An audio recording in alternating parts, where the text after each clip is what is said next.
بعد قلب الدهر ما بيه ما Bismillah ar-Rahman ar-Rahim. Salam and welcome to another episode of our Muharram series.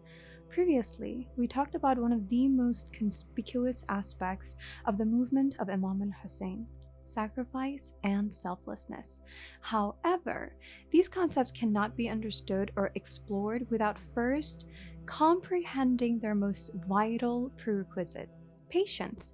In Islam, patience has been described as a life source which the believer's very survival depends on. Patience to a believer is like the head to the body, a narration states. Obviously, no person can survive for a single minute without their head. Similarly, our iman would not endure if we do not safeguard and maintain it through patience. The thing is, as we discussed in previous episodes, there's no denying the challenges and battles of life. And if we wish to have a meaningful existence and experience gratification and fulfillment, we need to equip ourselves with the necessary tools to face those challenges, to weather the storms and come out as stronger and better people who have overcome the desires of the lower self and have triumphed the external and internal battles. Quick little parenthesis here. Remember what I said on the first episode about how the values of Karbala are universal? This is exactly what I meant. One of the values that Imam al-Hussein and those who stood by his side teach us is the importance of patience, something that we try to instill into our children from an early age, something that we look for in a partner, both a romantic and business type, something that we try to practice in ourselves through countless modern and old school methods like meditation, mindfulness, and fishing. Patience is everything, and I'm saying this as a reminder for myself before all else, because God knows I need to work on that front for a good few more years. Anyway, in order to better understand the importance of patience, its function, and how to implement it in our life, we will refer to a few narrations, verses, and highlights from the events of Karbala.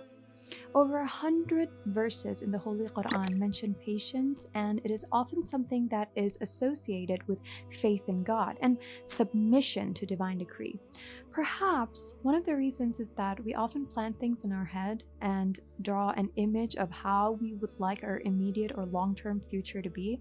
But since Allah is the best of planners and knows what's best for us, these plans can often change, resulting in one of the most challenging scenarios that we have to be patient about. Additionally, a hadith among the countless existing ones regarding patience narrates from the noble Prophet ﷺ that if three things exist in a person, then they will gain goodness and success in this world and the next: satisfaction with that which Allah has decreed, patience in the face of hardships, and prayer during times of comfort and blessing. And to further explain the actual meaning of patience and how it would look like in practice, the Messenger of God states in another hadith that patience has three signs. First is to not be lazy. This means that a patient person is persistent in their actions and practices strong willpower. They acknowledge the challenges of life and exert the necessary effort in order to surpass them.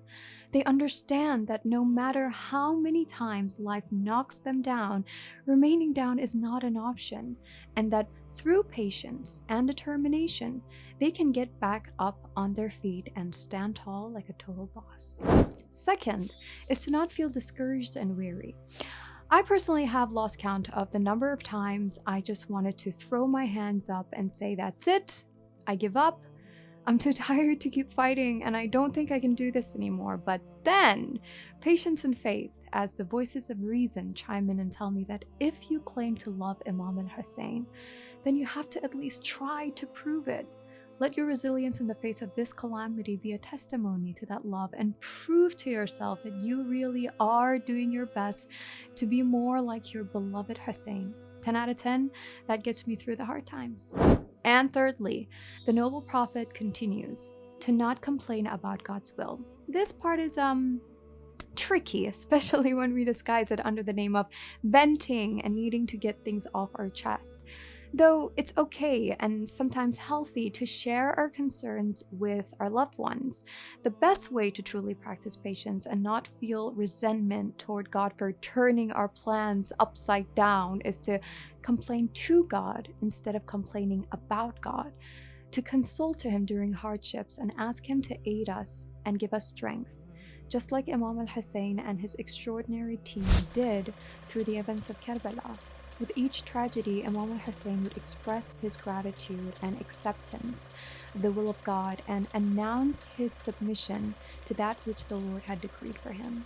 History books are filled with instances where His Eminence would turn to the skies and utter prayers to announce his satisfaction with his destiny and patience toward the oppression that had befallen him.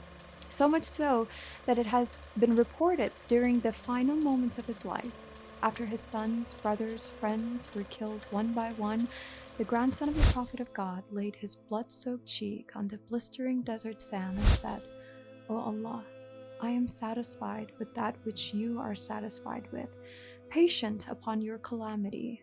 There is no God except you."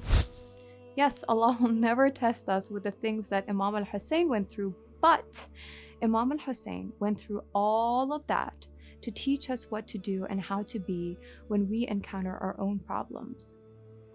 Whether it's failed relationships, a job or a promotion we didn't get, the loss of a loved one, health or financial difficulties, Imam al-Hussein has taught us to say, "I can handle this because I know that God is watching me." Peace and blessings be with you.